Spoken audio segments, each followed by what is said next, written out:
Hello dear students. Today we're going to do an exercise of double dart series. Before we proceed, I would like to establish a few points. First is that once you take the basic block, ensure that your grain line is marked parallel to the center front line. This will help you. Now, to begin with, we will mark the two places where the dart needs to be shifted. So here I have taken two shoulder points. One is the mid shoulder point or the shoulder point. It's not exactly the midpoint. And the other is the tip. Now this tip is called as the shoulder armhole tip. So my basic dart is named as A and B, while I will name these points as C and D for our convenience and future reference. Now, before proceeding, for the double dart series, we need to mark the basic dart into two halves. Now, this total dart was approximately 3 centimeters, so I mark the midpoint as 1.5 and draw a straight line. Now, to proceed further, I will cut this point and from the central line. Once I cut it, I have to make sure that I will name this point as O for your reference, O and O dash. Now, as I told you, this line has always to be kept straight, your center front line. So I will just pick up this portion of the pattern and place it over the other half. But while I'm doing so, just watch this step carefully. I will just overlap half of the dart. That is, I will place this O line over the B line. So XO will overlap XB. So we are left with half of our dart right now. Once we do this, we get this part. And I have cut open this line which I had named as C.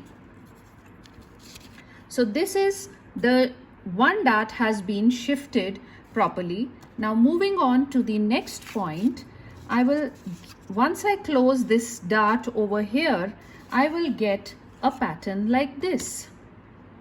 Yes, and you can see that this line is absolutely straight. Now I will show you that I have folded the dart correctly, that is, it is inwards. You can see that it is always folded inwards, and when we stitch it, it will always go towards the center front line. Okay, now moving on to our next point, we will see that now we have to cut the other dart. For that, similarly, I will overlap the rest of the portion that I was left with. Remember that I had the dart AB left. So I will mark the center point of this dart again, which was left with me in this stage. I will mark this dart's center and mark a line.